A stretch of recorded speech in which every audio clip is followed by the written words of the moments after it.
Días, abrimos entón a primeira sesión de hoxe, Rosalía á luz dos novos paradigmas críticos. A sesión ábrese coa conferencia de Francisco Rodríguez, catedrático do Instituto de Doutor en Filoloxía Románica. O título proposto é a obra de Rosalía, Como convencer os galegos de que o somos. O título, evidentemente, fala nos de Rosalía, pero tamén fala de nós, polo tanto, hai unha interpelación directa. Francisco Rodríguez non precisa presentación, xa sei que esta é unha maneira moi tópica de abrir as presentacións das persoas que se coñecen, pero ningunha presentación lle faría xustiza a un currículum moi amplo, particularmente nos estudos rosalianos, e a unha actividade pública, tanto como intelectual como político, que vimos seguindo desde os seus comezos. Dos moitos traballos que temos dispoñibles en forma de libro, aínda que de Francisco Rodríguez é moi importante salientar todo o seu traballo ciscado en prensa, artigos, capítulos que en algún momento haberá que recompilar. Ademais das súas aportacións ao seu blog, que se cadra a parte do público presente coñece, que é como unha continuación dese traballo de pensar en público. Pois ben, eu dos seus traballos destacaría, por exemplo, evidentemente a análise sociolóxica da obra de Rosalía de Castro do 88, o resultado da súa tese de doutoramento, mas tamén a evolución ideolóxica de Manuel Curres Enríquez, ou Eduardo Blanco Amor, o desacougo da nación negada, ou traballos sobre as linguas, a normalización, a problemática nacional e o colonialismo, a súa participación na historia da literatura galega en varios tomos da Asociación Sociopedagóxica Galega e, finalmente, a súa obra magna, que precisaría estar aquí enriba da mesa, desculpen porque veño desde Barcelona e non a podía traer, que é a súa Rosalía estranxeira na súa patria. Ben, espero que a conferencia, ademais de ser brillante, chea de boa argumentación e erudición, sexa tamén unha provocación para pensar, para formularnos preguntas, para abrir o debate ao final. Ben, moi bon día. Comezarei por agradecer as palabras da profesora Elena. Sin máis preámbulos, pois imos introducirnos na materia, non? Antes de comezar o discurso propiamente dito sobre o que me interesa dicer de Rosalía de Castro e a súa obra, quería facer algunhas clarificacións preliminares, non? A primeira delas é que, naturalmente, vou facer un análise moi vinculado a unha perspectiva histórica e social e ideolóxica, sobre todo de obras escritas en galego, pero non só delas. E, por outra parte, digo isto porque non son dos que esquezo o importante valor no plano artístico que ten a obra rosaliana, pero por iso mismo considero que ese valor non está á marxe de moitas cuestións de carácter filosófico, de carácter social, de carácter histórico, que tamén acaban criando un pouso e unha intensidade nas obras literarias. Por outra parte, son tamén dos que considero, en lógica consecuencia, que o compromiso ideolóxico, o compromiso social, moral de Rosalía é moi relevante e, desde logo, moi dominante a hora de explicar a súa personalidade e tamén, se queremos comprender axeitadamente a súa obra. E, en terceiro lugar, hai un elemento que espero que estexa funcionando como un determinante fundamental da explicación que vou dar, que é a idea de volta, retorno ou regreso ao país con intencionalidade por parte de Rosalía, que axuda tamén a explicar moito o sentido último da súa obra. No caso de que Rosalía non tivese retornado ao noso país, nos atoparíamos indubidablemente con unha escritora que podía ser máis ou menos interesante, pero non sería a Rosalía que realmente coñecemos, nin a súa obra sería tampouco ou gozaría das características que ten e do sentido que ten. Por lo tanto, este, digamos que é o preliminar ao que quería aludir E tamén quero aludir, curiosamente, a un crítico literario e historiador que en algún momento, e curiosamente hai moi pouco tempo, chegou a facer algunhas alusións pexorativas respecto da nosa cultura, e un home que, polo demais, se caracterizaba polo seu humanismo crítico no ámbito da historia e da crítica literaria, non? Este home, George Steiner, pois, curiosamente, en gran parte da súa obra crítica, incita aos que se adiquen ao ensino da literatura a buscar significacións, sobre todo subversivas, vinculadas á vida real, á vida que temos todos nós na obra literaria, e intentar que a obra literaria, sobre todo a dos clásicos, fale e dialogue co presente de forma máis directa e con o máis apremiante que nós estamos padecendo. E o que vou facer neste relatorio é someter, polo tanto, a Rosalía a unha serie de interrogantes, intentar respostalos desde a súa propia dinámica e, en todo caso, procurar tamén, dentro da dinámica da obra rosaliana, os camiños por onde transitar para atopar a resposta. Por último, quero dicer que Rosalía, fronte ao que podan pensar moitos, ten aínda moito que nos dicir e moito que aclarar sobre os conflitos que vivimos, non solamente como galegos e galegas, sino tamén para termos unha perspectiva dun mundo tan complexo e tan, diría que conflitivo como que estamos a vivir. E para introducirnos na materia, comezarei precisamente por facer unha aseveración que espero que ao final fique máis ou menos comprobada, non? E é que Rosalía viviu unha primeira fase de globalización capitalista, e nós estamos vivindo, sen dúbida alguna, na última fase desta globalización. Posiblemente sexa de aí de onde provén moitos dos aspectos da vixencia da obra literaria de Rosalía de Castro. Pero introduzámonos, polo tanto, na materia. A primeira rúbrica, o epígrafe, que vou desenvolver, refírese, polo menos, a un recordatorio, a unha reactualización do que a figura de Rosalía ten que, como muller galega, como muller emancipada e como muller avanzada desde o punto de vista ideolóxico. Non?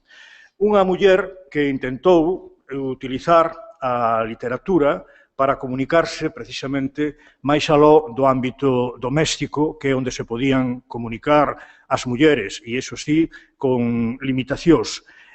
Fixo intentando vivir dela, intentando tamén lograr independencia económica, funcións tanto a de dedicarse á escrita literaria como a de logro da independencia económica que teñen moito a ver coa concepción rosaliana do que debe de ser a dignidade persoal.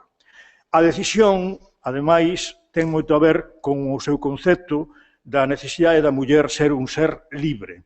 E é posiblemente de aquí dende onde proveñen tres estereotipos que ela mesmo foi consciente que pendían sobre a súa figura ou que asexaban a súa figura. Non?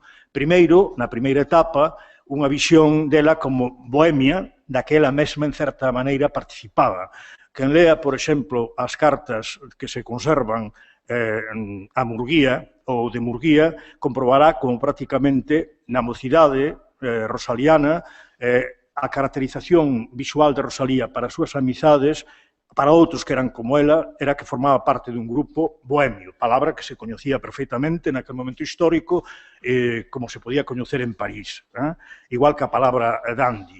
En segundo lugar, en outra etapa da súa vida, en particular aquela que a vincula a Santiago de Compostela e a un matrimonio nunha fase esperanzada, pois podía resultar unha muller estrafalaria precisamente polos seus comportamentos públicos, palabra utilizada por alguén que a coñecía. E na última fase, ela mesma se autoimpón algo do cal era o obxecto, que era unha louca. O propio poema de Curros así o reflite, a louca, non? E ela mesma nos poemas de En las orillas del Sar.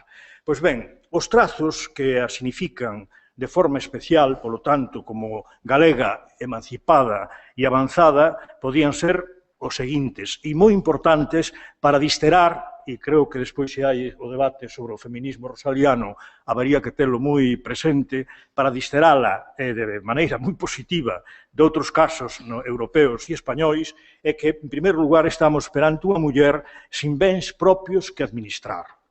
Caso inusitado entre todas as escritoras dese momento histórico. Segunda característica, e tamén moi diferencial, muller casada, e ao cabo con fillos, o cal é unha caracterización tamén moi singular no caso rosaliano. Terceiro, un dos poucos casos, desde logo da década dos 50 e 60, onde se publica todo sin recurso ao pseudónimo. Un dos casos máis pioneiros e avanzados de Europa. En cuarto lugar, a vinculación da súa concepción da emancipación da muller coa emancipación do pobo, en particular do pobo traballador. E os dous últimos trazos serían a identificación con unha periferia do sistema, nada menos, con un pobo como o galego, para defendelo como tal, con dereito a existencia, e defender tamén unha das institucións básicas dese pobo que é a súa lingua. Se a isto engadimos a heterodoxia realmente admirável, porque está moi vinculada ao seu humanismo religioso, teremos, polo menos xa, unha primeira definición da figura rosaliana contrastiva con todos os casos que podamos analizar no resto do espacio cultural europeo, e non falemos xa do español. Para min, a capacidade rosaliana ten moito que ver, por outra parte, con outra serie de factores que, perfeitamente ensamblados, nos poden axudar a explicar, polo menos racionalmente, a súa capacidade e a súa visión do mundo. En primeiro lugar, estaría a súa procedencia a fidelguía en proceso de ruína, porque é moi importante a ubicación desa clase social nun contexto como o galego, porque desa maneira se pode ver un mundo en retroceso, ver por quen están sendo sustituídos, ao mesmo tempo ter unha certa concepción da dignidade, cousa que en Rosalía é moi importante, que non se transmitía en clave clasista, pero sí en clave dun certo prurito do valor intrínseco que ela tiña, trasladado, lóxicamente, á súa capacidade intelectual, pero moito máis para analizar perfectamente como a evolución histórica non sempre trae un progreso que sexa beatífico e benéfico en todos os aspectos. E eu penso que isto é moi importante. En segundo lugar, é unha formación intelectual propia dunha muller ilustrada. Isto, a estas alturas, creo que non debía de ser posto en dúbida por ninguén, non solamente pola evidencia da súa obra, é que xa hai todos os dados contextuais que así o demostran. En terceiro lugar, coido que de todo fai albiscar que a nai de Rosalía tiña unha auténtica convicción moi profunda sobre as cualidades da súa filla, a potencialidade intelectual que tiña e que había que axudar a desenvolvela.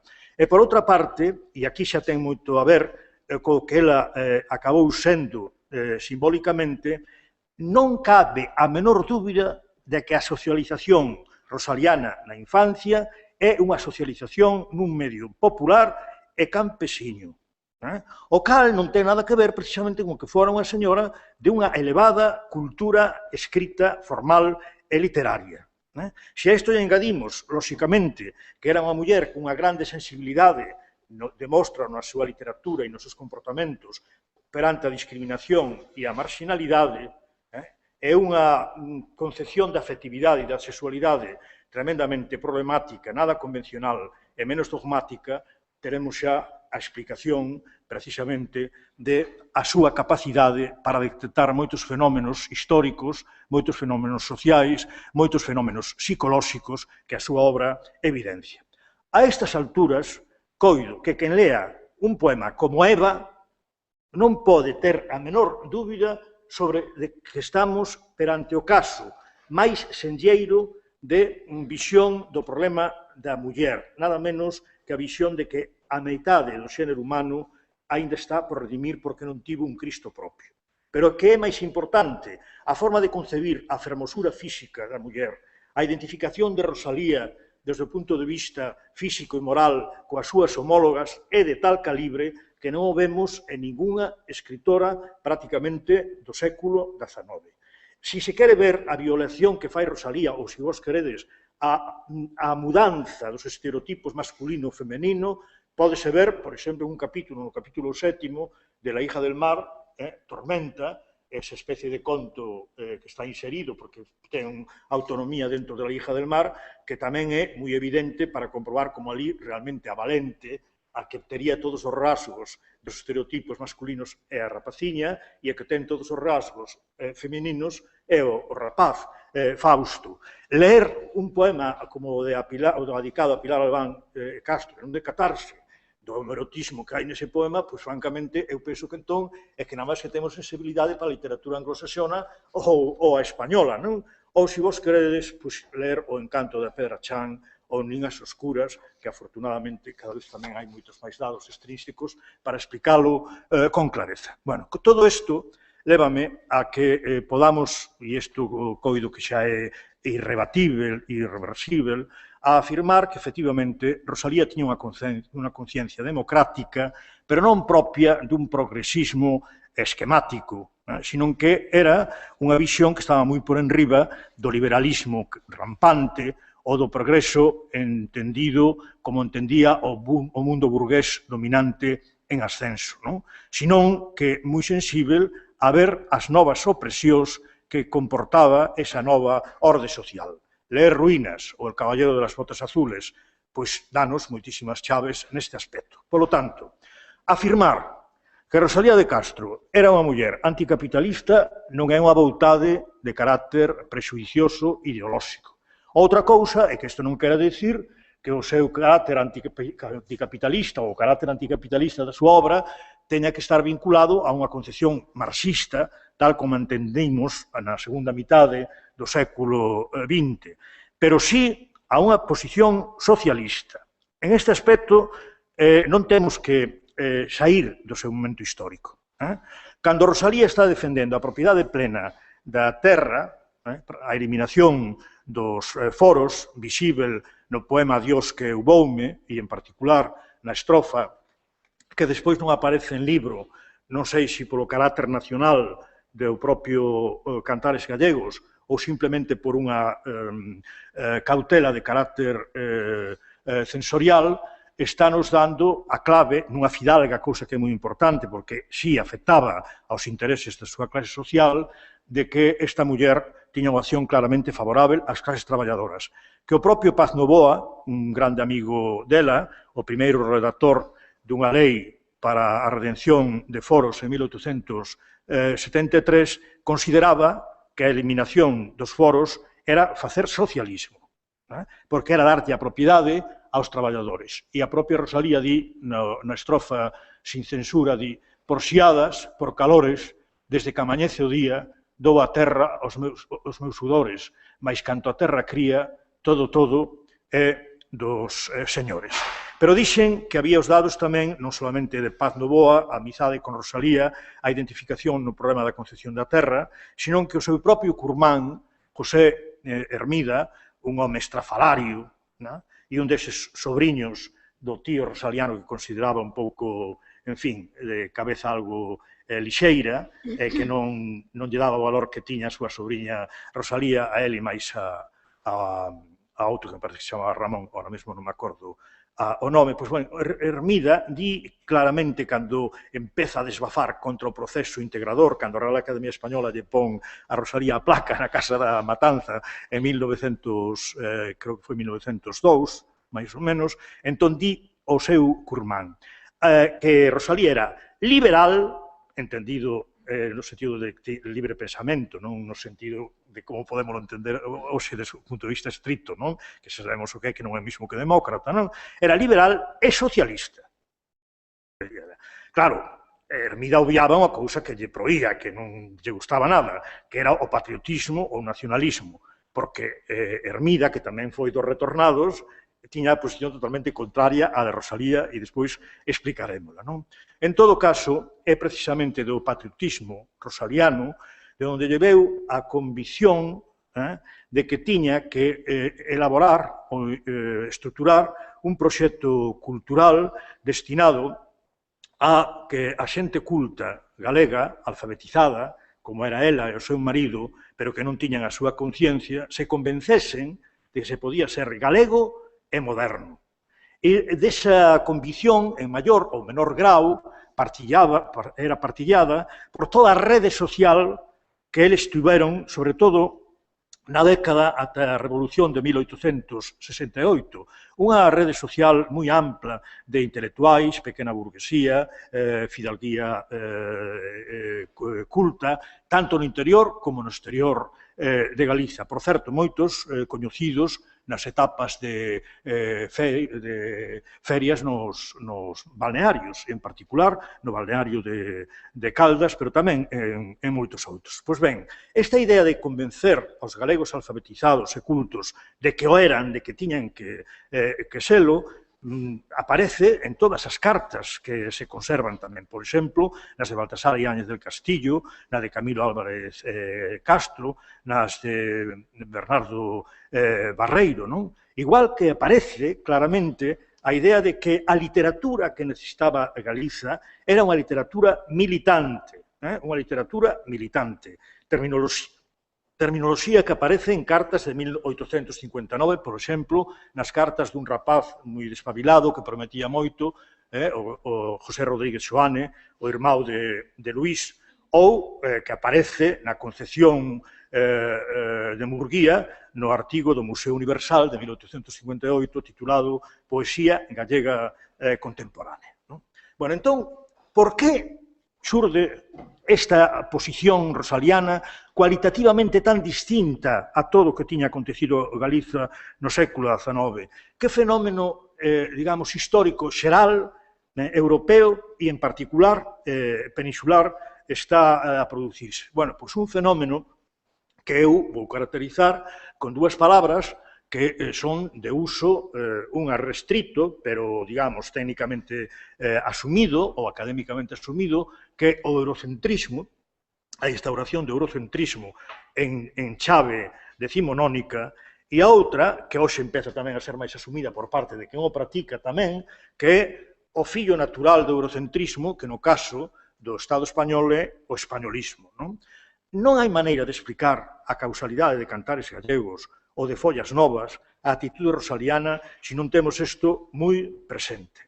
A forma de concibir o problema nacional que ten Rosalía de Castro ten moito a ver con un debate que se produciu en toda Europa entre 1830 e 1880, que é o debate sobre o principio de nacionalidade, non? Un principio que sabedes que vou utilizar tamén o que é de uso común nas esferas académicas, que algunhas análises como as que fai Hobsbawm, cando fala que desde a perspectiva liberal o principio da nacionalidade só era aplicável, di el, neste período histórico, ás grandes nacións que se consideraban viáveis. Por exemplo, os demócratas e os liberais non tiñan a menor dúbida de que Italia tiña dereito a reunificarse e a ter Estado propio. A Alemanha, exactamente igual. Chegaban mesmo a consideralo, no caso polaco, na medida que era unha oposición ao Imperio Ruso, ao que se caracterizaba como a orixe de todas as maldades antidemocráticas. E mesmo, estes mesmos liberais que recoñecían o dereito de nacionalidade para estes grandes estados, sin embargo, pensaban que as nacionalidades menores, como as linguas menores, estaban destinadas a desaparecer. E, na práctica, por fusión política e por eliminación desde o punto de vista lingüístico. É por iso que se intenta explicar desde esta perspectiva o feito de que algunhas nacións, pequenas nacións, permanecesen nos lindes do folclórico, o literario, con dificultades para pasar á política práctica. E vense tamén afirmando moitas veces de que, no caso de Rosalía, estaríamos aínda nunha fase A, conforme, por exemplo, as teorías de Miroslav Hrod, que sería unha fase puramente folclórica e cultural. Bueno, coido que estas clasificacións, como todas as clasificacións académicas, teñen o problema de ser moi rígidas, de valeren a mellor para uns casos e non tamén para outros. No caso galego, eu penso que sería moito máis apropiado falar, efectivamente, dunha etapa literaria e dunha etapa ideolóxica que ten un proxecto cultural de fonda reigame ideolóxica nacional ou patriótica, se queredes non empregar a palabra nacionalismo porque non se utilizaba nese momento histórico aínda a altura de 1860, non? Pero temos que ter moi claro que se as nacións, como Galiza, ou como Bretaña, ou como Provenza, ou como Córcega, que ademais teve unha experiencia pioneira do punto de vista da independencia nacional, non foron un caso como o polaco, ou como o noruegués, ou como o finés, eso estivo moi determinado por razóns xeoestratégicas, porque dá a casualidade que todos os estados centrais do eurocentrismo están situados en Occidente, e en particular os tres máis importantes, que é França, a Gran Bretaña, e despois o que foi a Alemanha, o que foi Italia, e en menor medida, pero moi eficazmente tamén, do punto de vista ideolóxico, o caso de España. Tres deles estados plurinacionais clarísimos. Gran Bretaña, França e o Estado español. Por lo tanto, son razóns xeoestratégicas, razóns de intereses, razóns de influencias tamén e de determinacións históricas. Efectivamente, non é igual o pasado histórico para Galiza que para Polonia, nin moito menos, ni siquiera é igual que con respecto a Cataluña. No propio Estado español, os demócratas eran totalmente contraditorios a hora de aplicar o principio. Por exemplo, cando México é invadido polas tropas franco-españolas por Maximiliano de Habsburgo, os demócratas reaxen en contra moitos deles. Hai outros que non, pero a maioría teñen unha tendencia favorable á soberanía de México. Pero cando se trata, por exemplo, de recoñecer a soberanía de Marrocos, aí xa hai problemas. E non digamos que se fala de calquer cuestión que teña que ver con Cataluña ou con Galiza. Como con Irlanda en toda unha primeira fase, porque vían que Irlanda asimilaban moito máis a un caso similar aos internos do Estado español. Se Irlanda ia adiante, entón era problemático formalizar algún tipo de discusión ou debate sobre os casos da Península Ibérica. Pois ben, isto na Península Ibérica coincide xustamente todo este panorama coa idea de construción da nación-estado española, tal como a estamos vivindo agora nesta fase epigonal. E é a primeira vez na historia que os galegos e as galegas teñen que preguntarse que son. Non porque eles queiran, sino porque ven dado por cantidade de factores que premen a conciencia para facer esa pregunta. Son galegos ou son españois? Son primeiro galegos ou primeiro españois? Este debate en que estamos situados neste país hoxe en día tamén, e que a inmensa maioría da poboación optona por resolver pola vía prácticamente xerárquica. Primeiro somos españois, despois somos galegos. Pois ben, esta pregunta feita nese momento histórico, feita no plano ideolóxico, no plano cultural, con resultados literarios, pero con unha experiencia política dentro de organizacións de ámbito español, non cabe dúbida que tiña que provocar frustracións e acabou provocándoas. De todas maneiras, Murguía e Rosalía, que estiveron moi marcadas por esta experiencia, contaron con instrumentos colectivos moi relativos para defender o seu proxecto cultural, pero non contaron con instrumentos claramente políticos para facelo.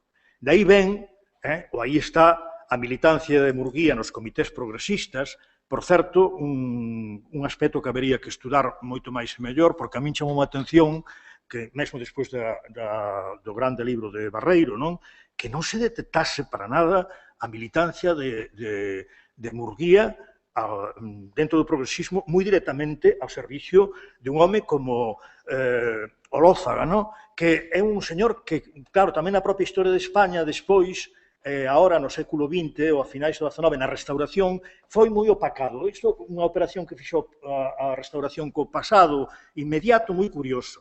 Así como foi capaz de integrar a Castelar, é curioso que depois algúns individuos como estes, non sei se é porque non viviron na restauración, pero hai unha tendencia, na propia historia, na cuestión da historia da España oficial, estes personaxes non ocupan o papel real que ocuparon na realidade histórica, como Eduardo Chao, por exemplo, tamén, pero eso xa ten outro tipo de connotacións. Bueno, pois o servicio a Lózoga é moi evidente, tan evidente que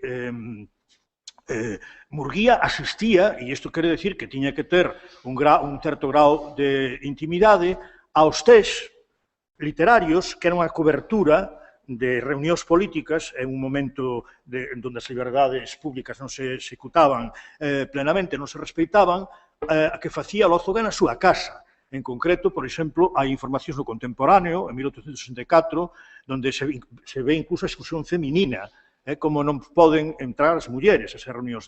Lejos destes salones, dos salones onde se reunían todos os homes do Partido Progresista, e que, como lugar de la familia, recibían a sus amigos de confianza en otras habitaciones las lindas señoritas de Olózaga, hija y sobrina del señor don Salustiano. Nosotros, que no éramos amigos, y mucho menos de confianza, no podemos dar detalles de lo que en aquellas habitaciones pasaría, pero sí darlos de todo lo ocurrido entre los individuos del sexo masculino.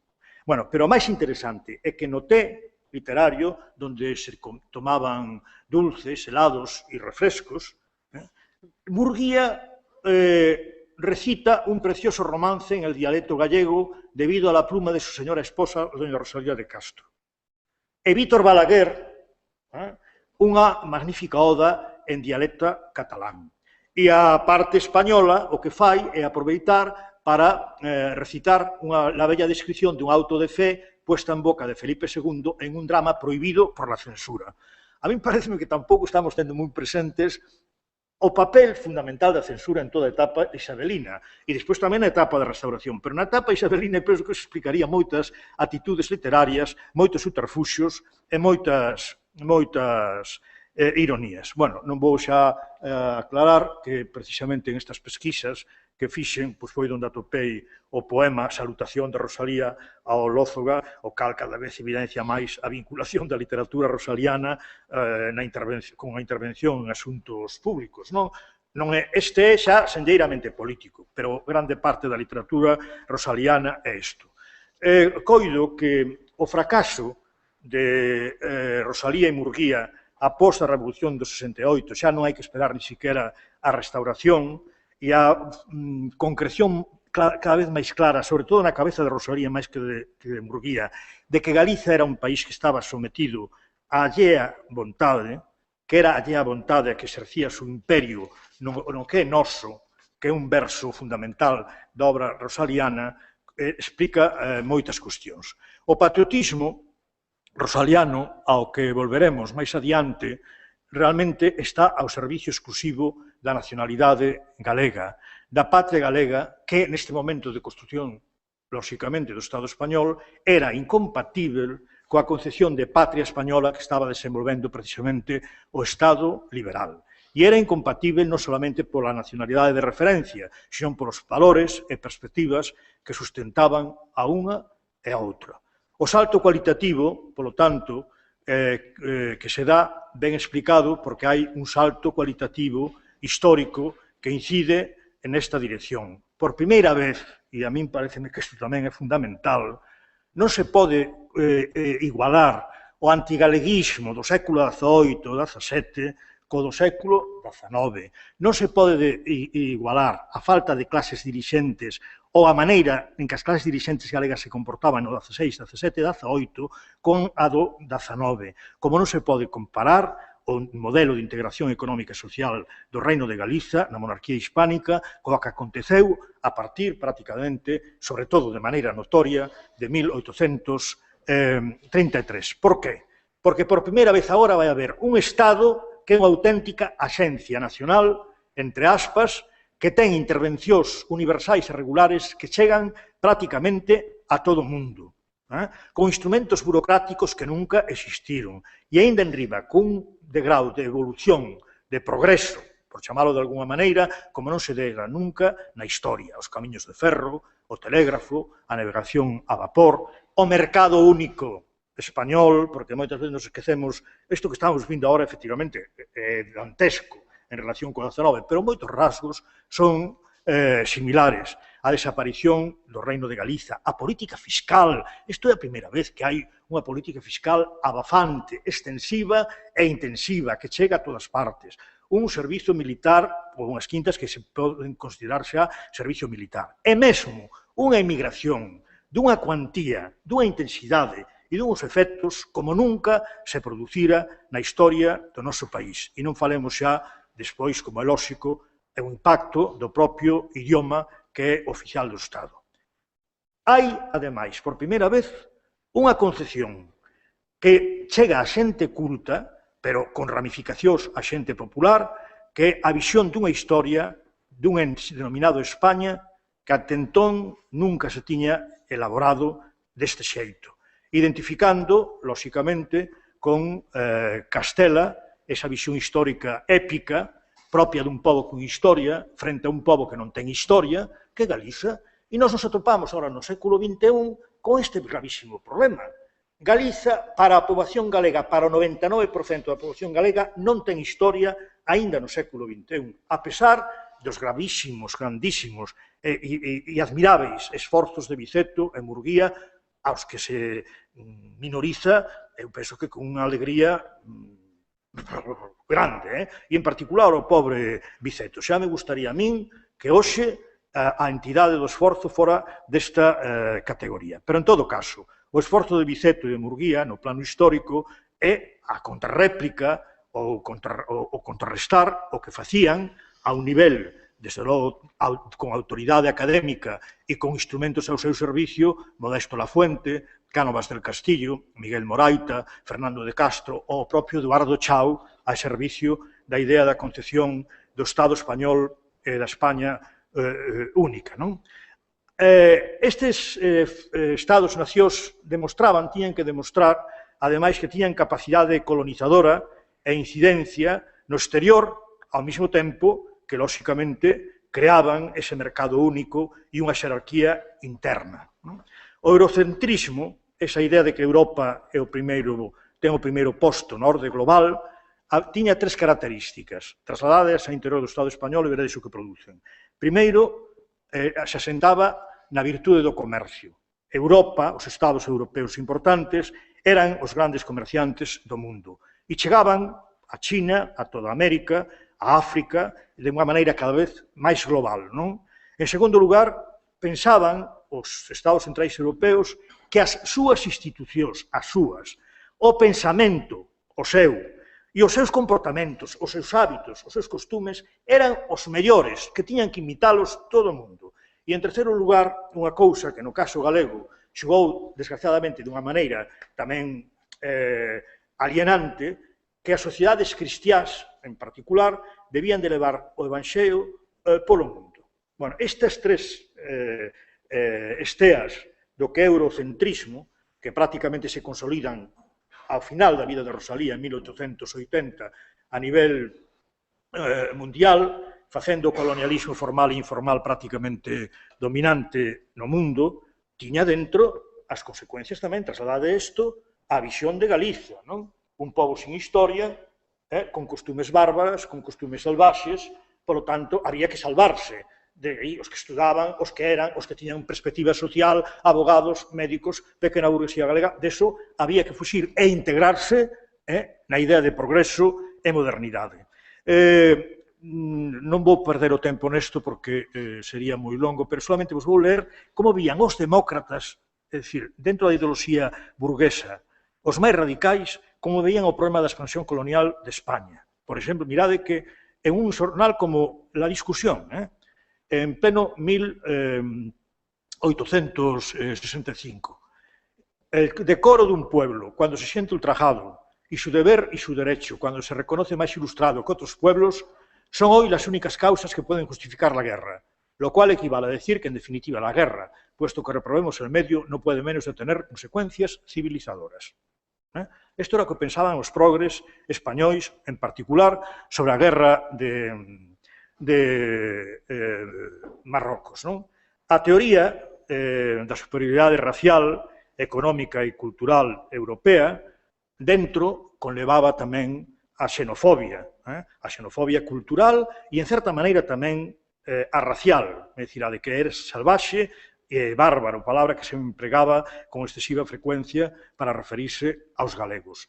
E non é extraño a incapacidade notoria, a dificultade para que as propias persoas patrióticas, e non creo que fora por ignorancia, foran incapaces de restaurar o xentilicio galego.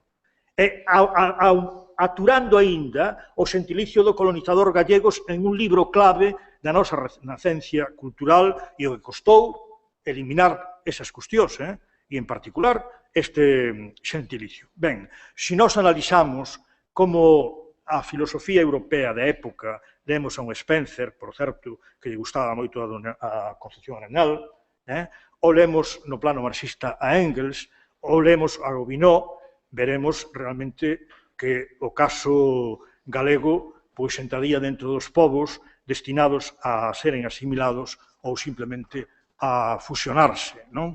Pero non temamos, porque efectivamente en aquel momento histórico Rosalía significou a capacidade de reacción frente a este proceso. E para que vexades como vinculaba o tema galego ao tema de nacionalidade, podedes ler tranquilamente a carta do chantre en galego a Rosalía, onde o tema irlandés late como un tema de devoción casi mítica, non?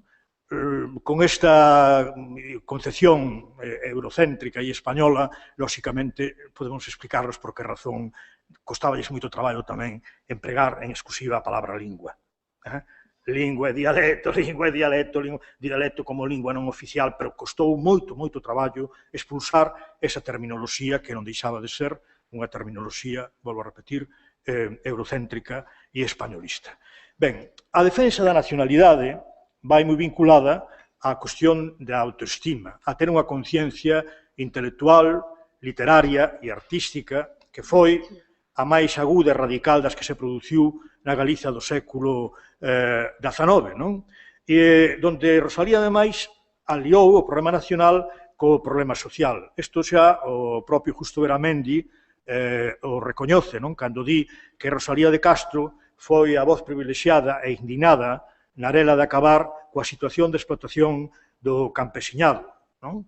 Por lo tanto, aquí podedes comprobar como realmente a reacción anti-eurocéntrica e anti-española é non solamente unha defensa identitaria, como se habitúa a dicir hoxe tamén, é unha defensa social e económica, non? Entón, vamos meternos neste problema con Cantares Gallegos porque penso que pode ser algo ilustrativo, non?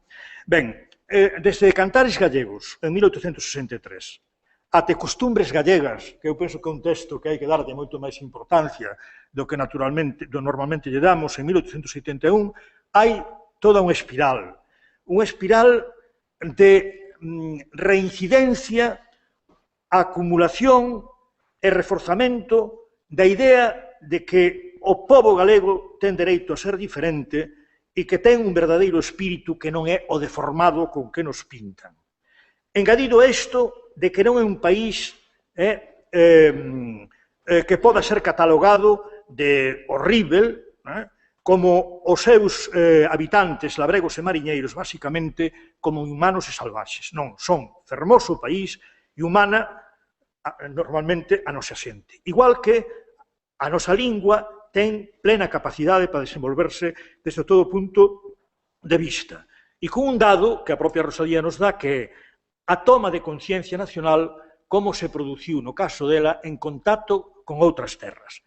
Pero o salto, a defensa que fai Rosalía, a apoloxía que fai de Galicia en 1863, ten un dado novo en 1871 que agrava moitísimo a súa posición frente a este proceso en ascenso de eurocentrismo e a españolización. Agrava para incluso colocala cada vez máis na marginalidade.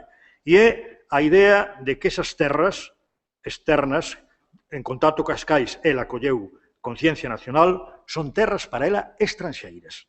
Bueno, eu penso que aquí hai historiadores que se poden decatar o que significaría en plena restauración en 1881 esta afirmación, que Alicante, Murcia, La Mancha, Madrid, Extremadura son estranxeiras para unha persoa galega, a ver cantas persoas o asumen hoxe en Galiza con esta naturalidade e esta contundencia e cantas se enuncian nun foro externo ao propio país.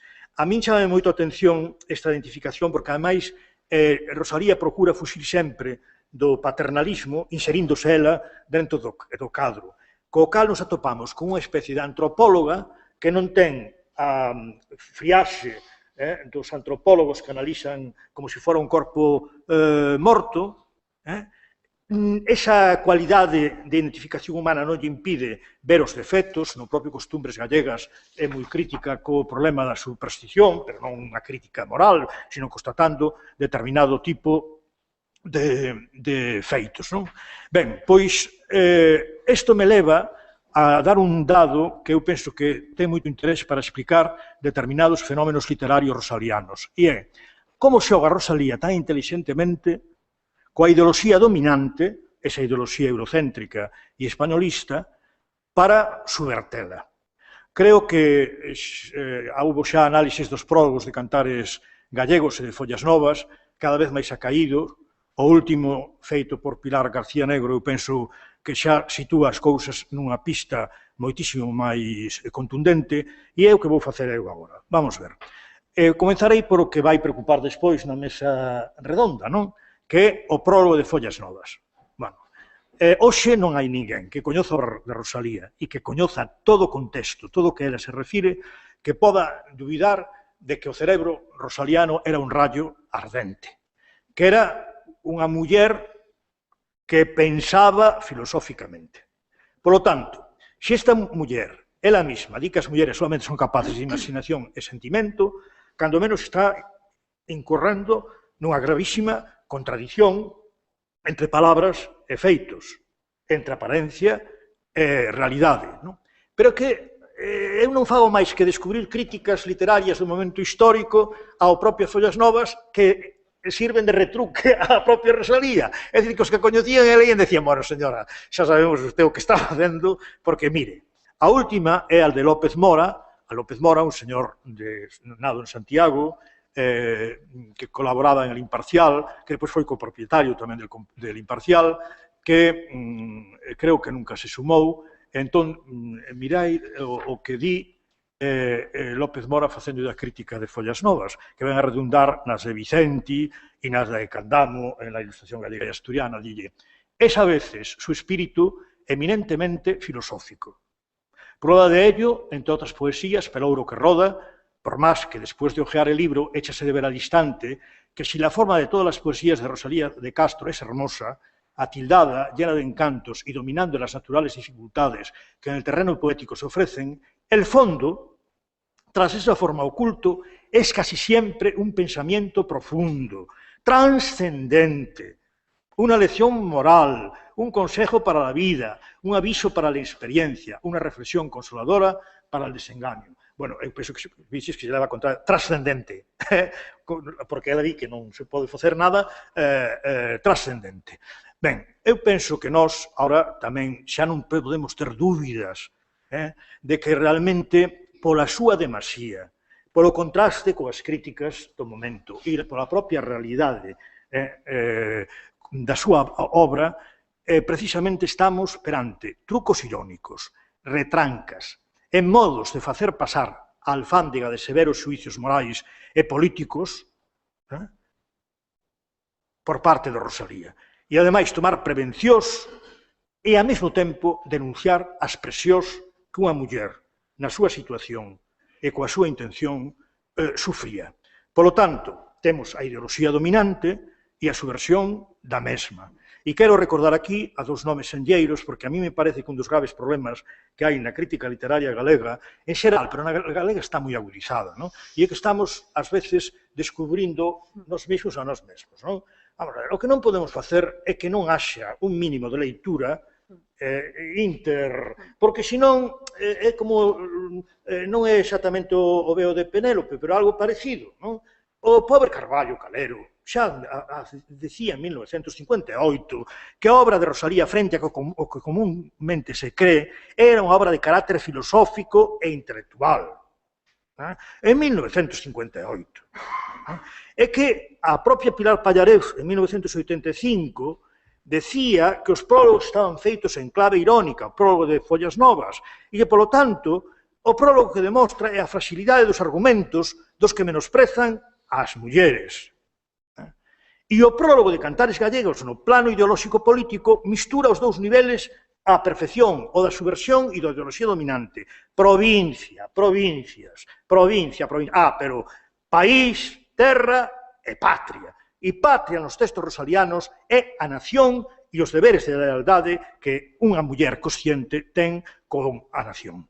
Ben, a sintomática alusión no prólogo de Cantares Gallegos a Trueba tamén deu moito que falar, non?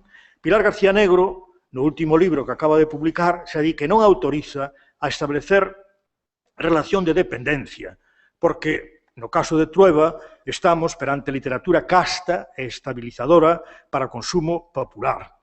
Ben, nós vamos afondando nesta liña intentar que vexamos máis cousas, non? Por exemplo, a antítese da realidade nacional a que se refire Cantares Gallegos e a de Trueba, a concepción ideolóxica, a moral e a perspectiva de futuro. Pero isto non indica que sexa mentira, Rosalía non minte de todo, non indica que sexa mentira de que o libro de Trueba lle valera de inspiración e de alento para facer un texto alternativo, aún que na quinta edición de 1862 di claramente o texto de Trueba hecho de orde e a expensas de su majestad la reina. É dicir, un catecismo de valores para fundamentar o patriotismo español, si se lee. Louvanzas do exército, da Guardia Civil, da historia mítica de España, de Isabel la Católica, de la princesa, de Madrid e de Andalucía. Curioso como desde o comenzo hai esa vinculación, un libro que fundamentalmente está centrado en Madrid, sin embargo, fai a viaxe a Jerez de la Frontera, a andaluzada ten que estar sempre moi premente, da monogamia, do matrimonio, poderíamos falar moito do problema do matrimonio como se foi instaurando no século XIX, de como os homes, igual que as mulleres teñen que ser castas, os homes teñen que aceptar o matrimonio monogámico, cousa que me parece que non era tan clara a institución de matrimonio, por lo menos hasta 1833, non?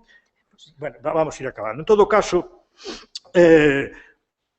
lendo o libro de Trueba, vese o que é a posición dun vasco españolizado, perfeita, e a de Rosalía como unha muller claramente patriótica, non? Non vou, en fin, por motivos de tempo para ir acabando, non me vou parar xa nesta cuestión do patriotismo, si quero dicer brevemente dúas cousas. Vamos a ver. Cando se fala de que Rosalía dimitiu, creo que teremos que ter moi presente varias cuestións, non? Bueno, primeiro, o texto de Costumbres Gallegas fala de que o que ali está contando é un costume humanitario, de deberes de hospitalidade, de buena intención que entraña, tanto por parte de quen fai ten ese tipo de comportamento, como de quen o conta. E, ademais, ela, despois acaba dicindo que deu a coñecelo non para alabalo ni para censuralo. Un costume antiquísimo,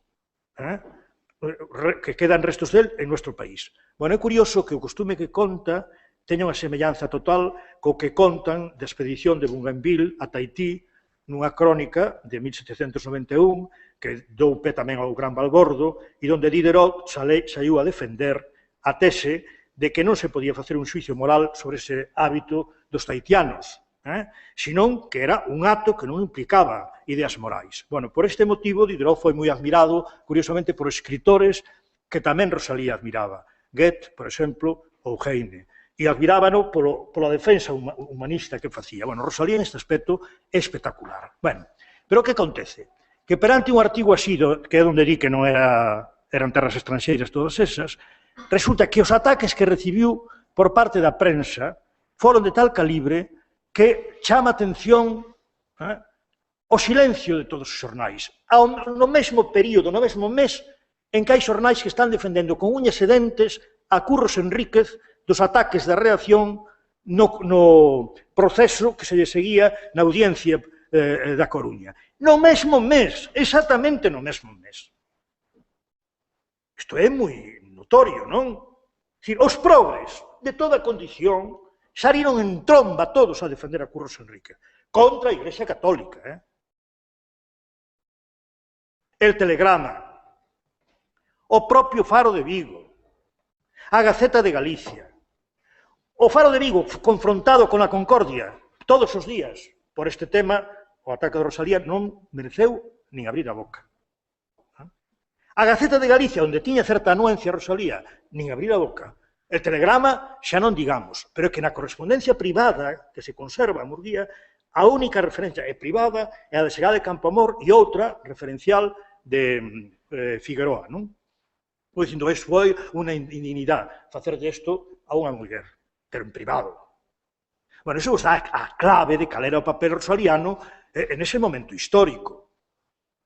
E era un proxecto cultural fracasado.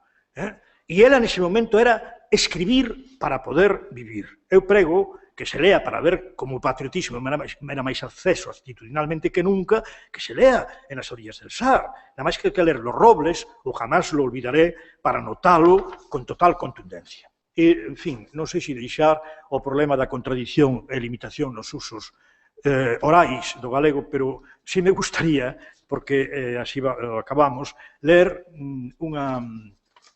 un artigo que o seu Curmán, que é unha xoia de unha fonte, carai, de información, para que nós tamén nos aclaremos, non? Porque así vemos cales foron as posibilidades que houve en Galicia, non, de reaccionar. Bueno, o seu irmão, nos dominicales de libre pensamiento, publica Las lenguas regionales en 1900, co gallo de un balbordo que se armou pola posición do obispo Morgades, o catalán, do emprego nas liturxias en toda a vida eclesiástica do catalán. Todo isto provocou unha reacción terrible en Madrid, claro, nos xornais de Madrid, nas Cortes mesmo foi o xeito de debate, sabedes que todo se parece, non? Ben, pois entón este, que era progre, radical, anticlerical, o pobre home, pero mirade como reacciona, entón sae a defender la españolidad, ¿no? Entón, mirade como se expresa en las dominicales de libre pensamiento.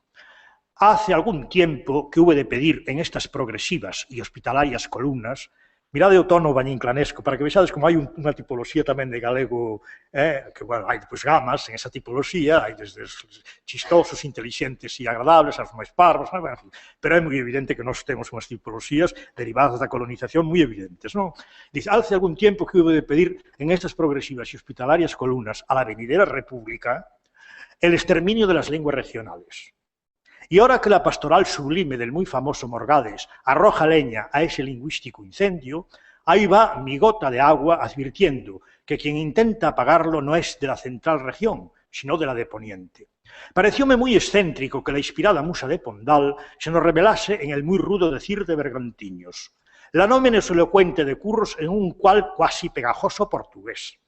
La de Rosalía de Castro, derrochando sus tan humanas ternuras que merecían universal resonancia en un círculo de límites estrechos. La de Verdaguer, mostrándonos ese poema que alaba la dota crítica en ese tan duro como antipoético catalán. El amor a su país no hizo a Trueba marchar por esa extraviada senda, prefiriendo para sus cantares el eufónico, varonil y profundamente cultivado castellano, y por fin la indicada poetisa dejó las mejores cuerdas de su lira para sus ciertamente inmortales orillas del Sar. A no dudarlo, resulta verdaderamente monstruoso dedicarse a galvanizar, palabra que utilizan las cartas a Rosalía, tamén para o proxecto cultural galego, a galvanizar esos bárbaros lenguajes cuando se precisa el tiempo para aprender los idiomas que inmortalizan esos portentosos nautas que a maravilla gobiernan esa muy gloriosa nave que conduce los destinos de la occidental cultura. Casi podríamos decir podríamos firmar abaixo, de la occidental cultura, para beber en sus muy benditas fuentes de salud el infalible remedio de las mentales dolencias que colocan muy al borde del sepulcro a las ibéricas gentes y, en suma, para ser hombres dignos del siglo que empieza. No se olvide que los escritores más ilustres que produjo Cataluña en nuestros días, Pi y Robert, prefirieron la lengua nacional para sus notables producciones con un acuerdo excelente. Solo el que asola manteca puede ocurrirse escribir o hablar en gallego, vasco, etc., en la tierra donde se escribió ese Quijote que admiran aún más los extraños que los propios. Eurocentrismo e españolismo a tope nun progre ultra radical que o pobriño morreu tamén pobre e miserable, non lle valeron de nada as amizades madrileñas. Eso sí, o balbordo madrileño aplausou. Esto es un hombre. Los morgades e sus comparsas de la veu son solenísimos majaderos. Así reaccionou a apostila que lle pon los dominicales de libre pensamento. Bueno, en todo caso, eu sinto que isto é un poquinho extenso e intenso e non podo desenvolvelo, pero en todo caso, o noso país, a nosa sociedade, nós mesmos podemos aspirar a seguir sendo de formativa, con compromiso, con perspectivas, que garantan o noso futuro o modelo rosaliano. Ela deixounos, desde logo, unha obra e un testimonio dun compromiso que pasaba entón todo a atrevemento, e que para nós son un fondo de onde beber, tirar ánimos, facer preguntas, intentar respondelas e, en todo caso, aclarar os moitos camiños como galegos e galegas que formamos parte, nós tamén, por nós mesmos, da humanidade. É mágoa que non pudera ter máis tempo, porque o propio Curmán de Rosalía, que xa vichedes que é un modelo interesantísimo, pois, sin embargo, tiña unha idea clara, mirade como lle doe, do valor literario da obra poética da súa Cormán. E, de feito, ten unha entrada para un hipotético dicionario de libre pensadores que é unha xoia, porque demostra que o pobre leu Follas Novas de arriba abaixo, porque non vin ningún sitio no século XIX escrito algo tan curto que resposte a poemas concretos de Follas Novas. E a mes con interpretación que nós tivemos que esperar prácticamente hasta o século XXI a que se producise. Nada máis e moitas grazas.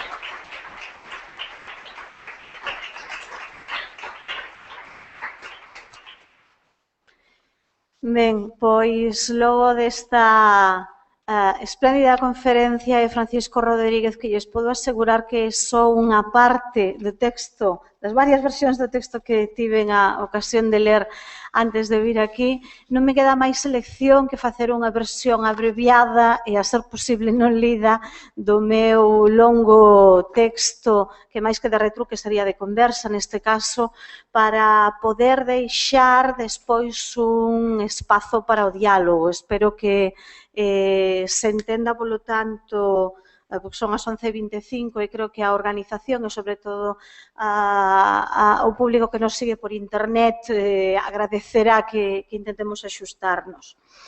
Como dicía, situo en posición de conversa como retrucante, en principio a partir das varias versións do texto que Francisco Rodríguez tivo a ben enviarme, longas, extensas, moi argumentadas, moi polo miúdo, con notas espléndidas, con suxestións de lectura que, como puideron ver, vai apuntando, que esperamos escoitar noutra ocasión, ler nas actas ou de calquera outra maneira. En todo caso, a proposta, a miña proposta de retruque parte da idea da conversa e da conversa desde a posición da lectora, dos asistentes, vostedes, emancipados. É dicir, aproveitemos o texto, aproveitemos a intervención de Francisco Rodríguez para facernos preguntas, para interrogar, non tanto para aplaudir ou negar, senón para seguir avanzando. Esa é a posición que a min me interesa. A primeira cousa que quixera salientar non só desta intervención, senón do traballo de Francisco Rodríguez é a súa vontade de estar continuamente reinterpretándose tamén.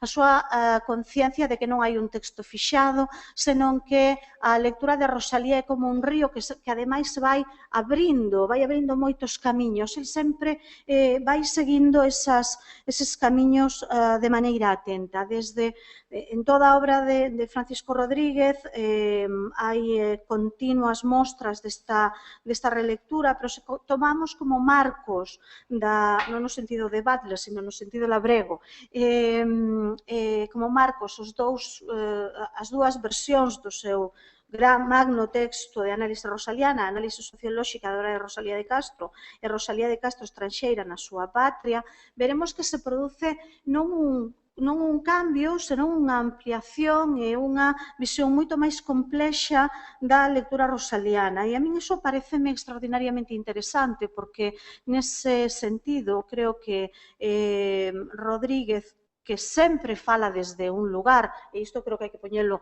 en consideración, falar desde un lugar e manifestalo, intentar ser coherentes e honestos co lugar que se ocupa ideolóxicamente na lectura, creo que debe ser posto en valor, e digo non só por Francisco Rodríguez, digo por outras posicións, incluso pola mesma.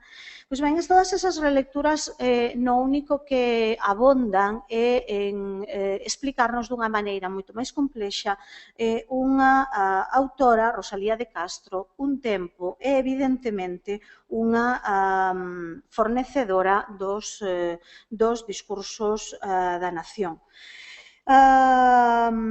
Creo que se algo ten claro Francisco Rodríguez e acaban de velo, é que Rosalía de Castro non é só unha autora no sentido máis aberto do termo, senón que é sobre todo unha proveedora de repertorios discursivos para a nación. Esa especie de moral comunal que interactúa, e creo que para Francisco Rodríguez iso é fundamental, cos discursos da acción, polo tanto, a política levada a distintos ámbitos, non? Interésame particularmente da chega que acabamos de escoitar o continuo desvelamento de fontes, de datos, de informacións que non coñecemos de Rosalía. Isto non é algo que caracterice só a Francisco Rodríguez, mas coido que ele un dos que sempre falamos de Victoria Sanjurjo tamén. Creo que Francisco Rodríguez é un dos que nos está provendo datos para mellor coñecer a Rosalía de Castro e o seu tempo. E isto é extraordinariamente interesante porque nos pon sobre a alerta de Rosalía como unha autora aínda aberta, como unha ópera aberta, neste caso como unha autora aberta, unha autora na que aínda temos moito que sachar. Acaba de poñer o exemplo do texto e dos datos que se dan nesa velada da relación con Salustiano de Olózaga e, por suposto, do poema que hai poucas semanas acaba bueno, algo máis de semanas, ou xa son un par de meses coido, publicou Francisco Rodríguez, este texto perdido. Porén, o que a mí me parece máis interesante que acontece entre eses dous marcos, entre eses dous libros que marcan como o comezo da lectura de Rosalía e a actual lectura de Rosalía de Castro, é a inclusión no estudo da autora, do contexto histórico e da súa obra, a inclusión da perspectiva de xénero e da sexualidade.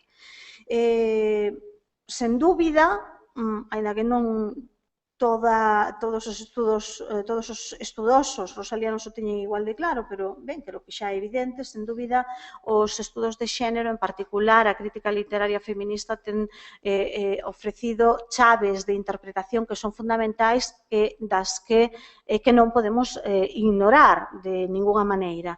E creo que nese sentido, xa desde o propio título do último libro de Francisco Rodríguez, iso queda en evidencia, non?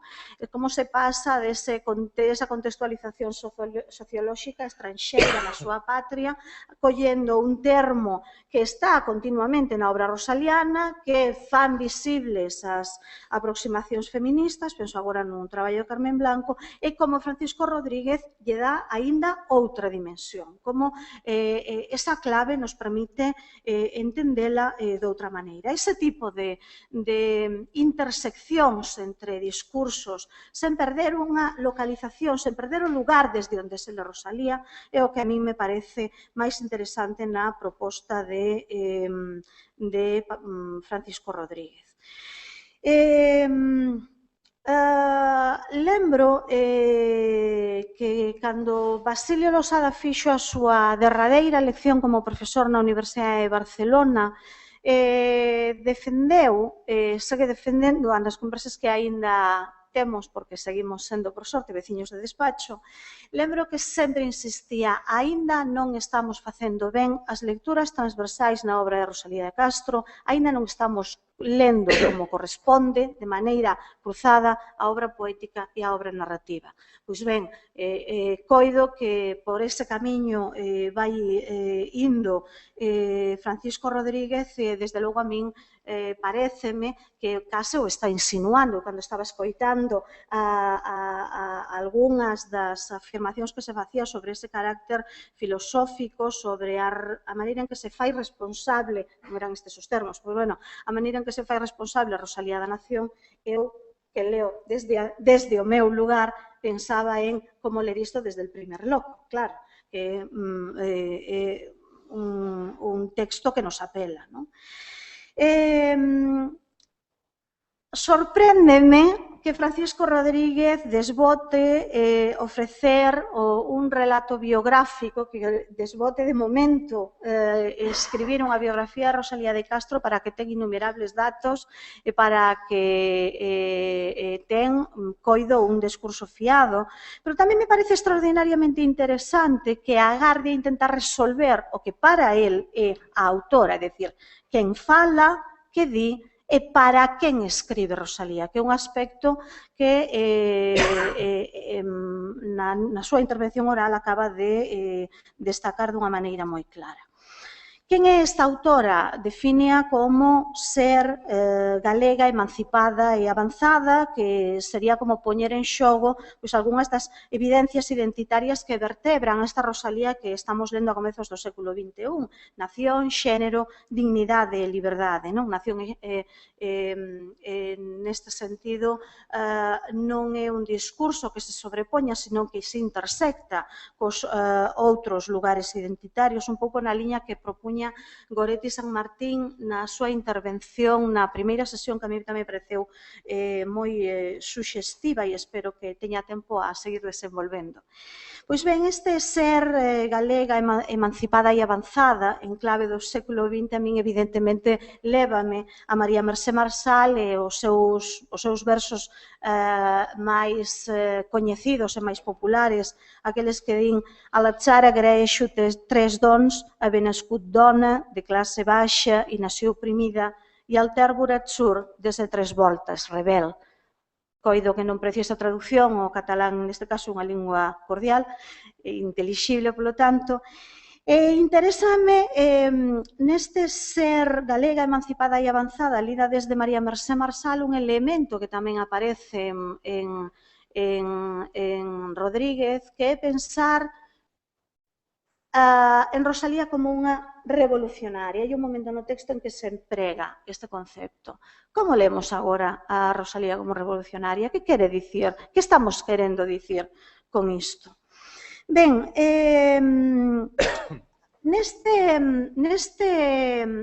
nesta intersección de lecturas e de lugares identitarios, a min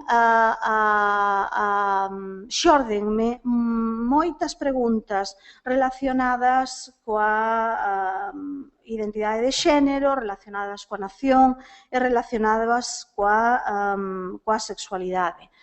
Para mellor formulalas, leollas, serían...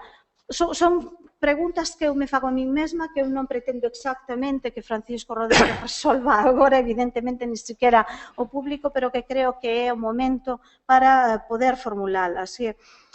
quérese inferir unha representación da muller como suxeito revolucionario e non apenas como a metáfora heteropatriarcal da nación, así como estamos lendo a Rosalía.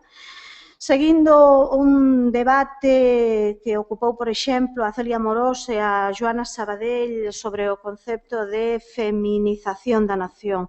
Podemos e queremos inferir unha feminización do suxeito nacional a partir destas análises? Ou é posible reformular a nación como feminación como un lugar que sexa, en primeiro lugar, un espazo máis habitável para todos, un espazo común onde todos e todas teñamos un lugar, é dicir, un lugar rexido por iso que Hannah Arendt denomina o contrato mutuo, que o seu ver debería estar antes que o contrato social. E, en cuarto lugar, pódese e compre engadir a esta encrucillada que apuntaba Francisco Rodríguez a algún ítem, algún elemento relacionado coa conciencia ecolóxica, xa que, a fin de contas, vivimos nun lugar? Ben, para ir rematando, xo quero salientar unha derradeira aportación que me parece particularmente interesante, que me gustaría que desenvolvese con moito máis detalle, coido que ainda lle compre moito máis detalle Francisco Rodríguez, que é esta lectura da sexualidade nos textos rosalianos, que eu coido que foi mal entendida. En parte tamén é mal entendida por unha decisión que é lóxica, pero que dá problemas nos estudios queers galegos. É a decisión, e aquí están algúns dos que interviron nas xornadas de Ourense, non me engano, fui en Ourense, que deberíamos o mellor pensar, non? Cando se propuxo que a análise queer non debía distinguir entre identidade sexual, autorial e a sexualidade dos personaxes e as lecturas que se poden facer nos textos, nese momento coido que a proposta é inclusiva e interesante, entendo políticamente, pero tamén nos trae moitos problemas epistémicos, non? Entón, coido que ese tipo de lecturas relacionadas coa sexualidade, que son, creo que aí Francisco Rodríguez, un dos que as defende de maneira máis valente, son un dos camiños que temos, que deberías, seguir e analizar máis polo miúdo. Primeiro, porque se ata hai nada, ata os anos 80, ata a relectura do feminismo, Rosalía de Castro prácticamente non era muller, senón que era basicamente un mito, desde que recuperamos a Rosalía como muller, aínda non lle recuperamos o seu desexo sexual e a súa visión, a súa representación da sexualidade, non? Claro, de aquí se deriva unha visión extraordinariamente poderosa de Rosalía de Castro que, como intenta demostrar Rodríguez na súa lectura de Eva, que é un texto que daría para moito, pois, en fin, poderíase poñer en cuestión, non? Pero, bueno, como nos vai sorprender que se lle negase o desexo sexual a Rosalía se lle negou o desexo de escrita. Quero dicir que temos un problema, temos que superar ese tipo de atrancos e de lecturas restrictivas, non? Hai un momento cando defendes, que eu gocei con esa parte do texto, cando defendes esa lectura de Eva en que eu pensaba Rosalía de Castro adiante a Flor Bela Espanca. E a máis xusto desta interpretación crística resulta extraordinariamente interesante. Ben, como ven, coido que hai camiños abertos, coido que temos que perfilar, ou deberíamos perfilar, e espero que Francisco Rodríguez o faga, algúns dos aspectos que aquí apuntou, pero sobre todo xorden interrogantes. E agora é o momento dos espectadores e das espectadoras emancipadas para que poidan intervir.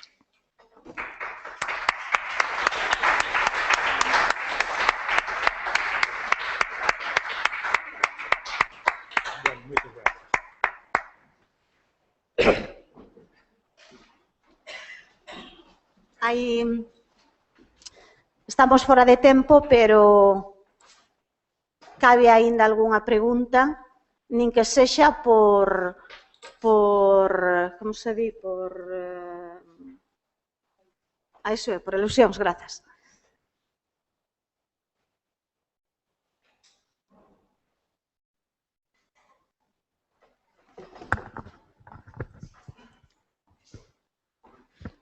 Non sei se hai... No.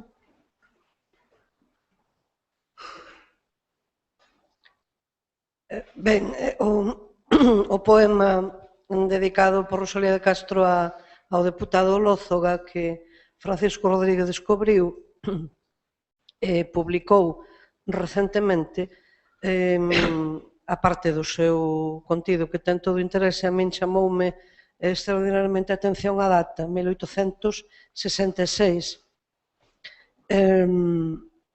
Todo aponta a un ano especialmente productivo, porque aí temos no almanaque de Soto Freire el Cadiceño, temos las literatas, temos el Codio destruído. Entón, todo aponta a unha vontade de intervención que, vista desde hoxe, a ano e medio ou 2 anos da gloriosa, da Revolución do 68, pois é fortemente significativa. Cabe a xulgas posible, previsível, que podan acharse como o que ti descubriches, é dicir, que podan aparecer aínda máis inéditos da autora ou algunha outra pista neste momento en concreto. Bueno, pois, efectivamente, coido que sí, e coido que sí con razóns fundamentadas.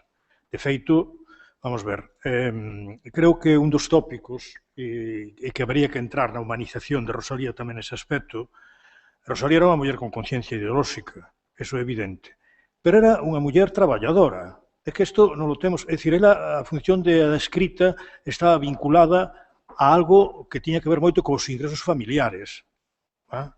Bueno, tanto que nos dicionarios de escritoras españolas de Osorio e Bernard, que ademais, estou por asegurar que a coñecía, curiosamente, a través del Estrobe, que o pobre algo lle axudou a buscar por aí algúns xornais onde publicar, porque ele estivo en Madrid hasta prácticamente a Revolución do 68 e era amigo de banqueiros, amigo de Becker, amigo de...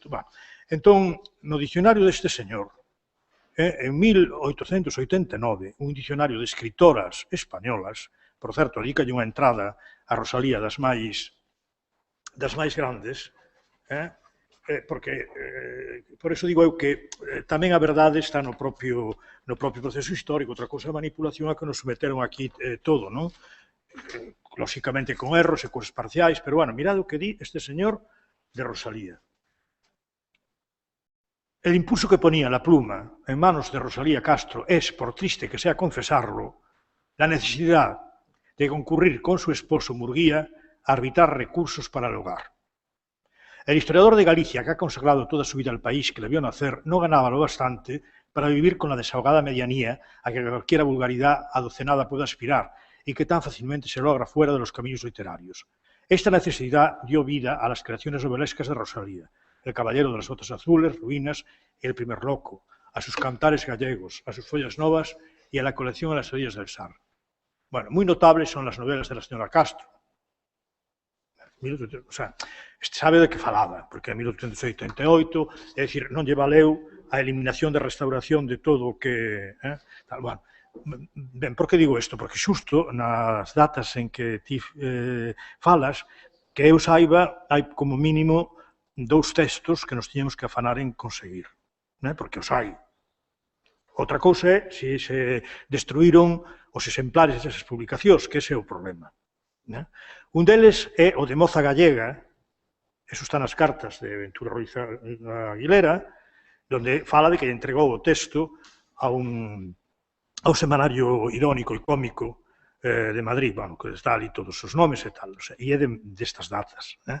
Bueno, e hai outro posterior, xa na etapa da derrota, precisamente publicado gracias a Osorio, que era quen publicaba, que é un almanaque para niños, de 1878 para 1879.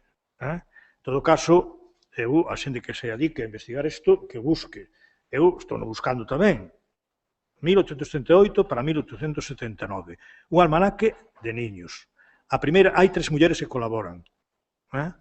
Unha é Rosalía, a outra, me parece que é Avellaneda, e a outra unha señora que, bueno, eu non teño, non é así María, non sei que, non?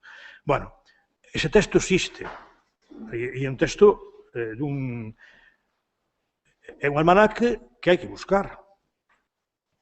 Non está nos fondos da Biblioteca Nacional de España, que chaman, non está tampouco na Hemeroteca de Madrid, pero, bueno, en algunha do Estado español ten que dar algún resto, aínda que eso, por lo tanto, hai como mínimo 2, e eu penso que a Moza Gallega está na mesma chave, na mesma onda que o Cadiceño, que o Codio e todo isto, non? Claro. Claro. Claro. Bueno, entón, vamos, eso é cuestión de... Bueno, estou por asegurar que hai máis cousas. Bueno, depois están xa os xornais galegos que están mutilados ou inexistentes, non? Pero no xornal de Ernesto de Pontevedra, no de Paz Novoa de Ourense e no de Segade Campomor da Coruña, se se conservasen as coleccións, aí había... É dicir que a obra de Rosalía é moi abundante, Catadevos que son 48 anos, e depois todo destruído, que tampouco...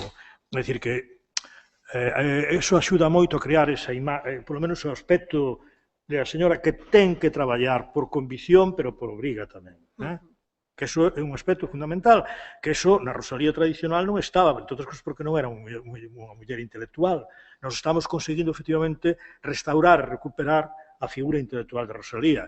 A figura humana é moito máis problemático. Non porque non se poda facer, que se pode facer, pero a min non me gosta, sin un grau de, por lo menos, de 90% de posibilidades certas cousas, a afirmala rotundamente se non eres capaz de ter un sustento, polo menos, se é intrínseco que seña coherente con unha serie de cousas, e se é extrínseco que seña dado empírico puro e duro. Agora, tamén quero dicir unha cuestión, non sabemos xa máis do que sabíamos, e hai un pudor, e siga habendo un pudor, e ser refractarios a aceptar certas cousas que non me parece que sexa de recibo. Quero dicir, por exemplo, non é de recibo que ti teñas xa os dados de que Murguía non vivía para nada na Casa da Matanza e que traduzas eso a un problema de que Murguía tiña que investigar na Biblioteca de Santiago, e que de verdade son cousas que o que eu me tuvera que pasar prácticamente un ano, porque ademais é bastante torpe para iso, contrastando as cartas unhas con outras para deducir que Murguía vivía en Santiago e non vivía na Matanza, e que na Academia, pois, Barreiro tuvera todo eso clarísimo. Clarísimo. O sea, sabíao perfectamente. É dicir, creo que despois ti, o que pode ser que afirmar que ese señor tuvera, o matrimonio estuvera roto, seña unha ousadía. Pero o que está claro é que a convivencia marital non existía nos últimos anos. E está claro tamén que a familia de Rosalía era monoparental, enfrentando ela a situación maioritariamente con seus fillos. Isto é obxectivo, non é un invento. A partir de aí, todo é opinável, todo discutível, tal. Ora, que non nos traten de xente, non sei, inmadura, falta de... Cada vez é lóxico, porque iso explica moitas claves tamén da obra rosaliana e da atitude dela.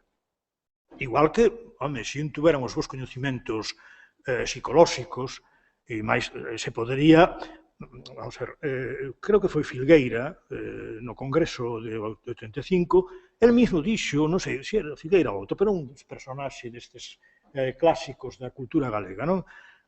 Ou incluso non sei se foi o médico que morreu, ou que non era García Sabel, o outro, o da Rosaleda. Sí, dixo que habería que facer unha análise e unha interpretación adecuada de por que Rosalía acumula todos os fillos, maioritariamente, en un período de tempo determinado dunha maneira tan obsesiva. Dicía, está aí en el un Filgueira, ahora ten un certo caos mental, eu tamén, non? Pero eso está aí, e é unha evidencia. Entón, bueno, todos somos adultos, todos sabemos que Rosalía controlou a natalidade durante moitos anos. Eso, bueno, digo eu que son bastante parvo e non teño unha cultura moi grande en esas cousas, non? Non, quero dicir, é verdade, quero dicir que non teño un coñecimento de como eran os métodos abortistas no século XIX, non teño un coñecimento tampouco exacto das relacións heterosexuais en matrimonios cultos, non teño esa, non teño, se estuvera máis. Igual que, agora sí que teño claro, e se pode demostrar, que o feito de que a nai obviase inicialmente a maternidade na esfera do registro, ten moito que ver cunha trécola que ademais está aclarado nos libros estes de Rabeté sobre a muller no século XIX, é que as mulleres podían legalizar os seus fillos perante os alcaldes. Obvio, non? Isto que fixo a nai de Rosalía foi legalizar a nena, adoptala. Diante do alcalde seguramente de padrón.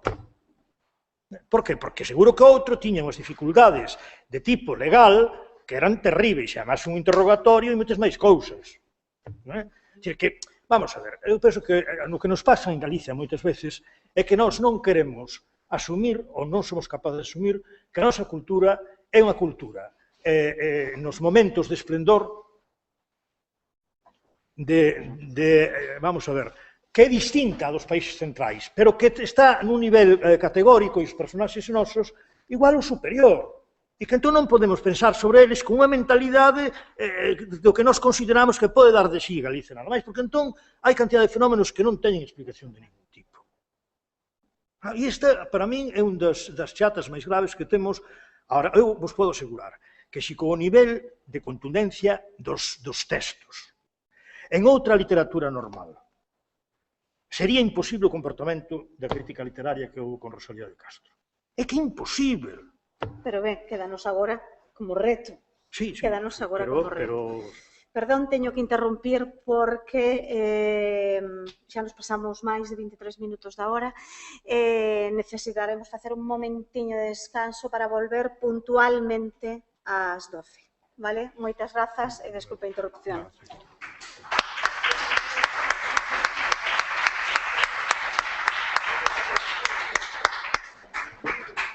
Bueno, sinto non.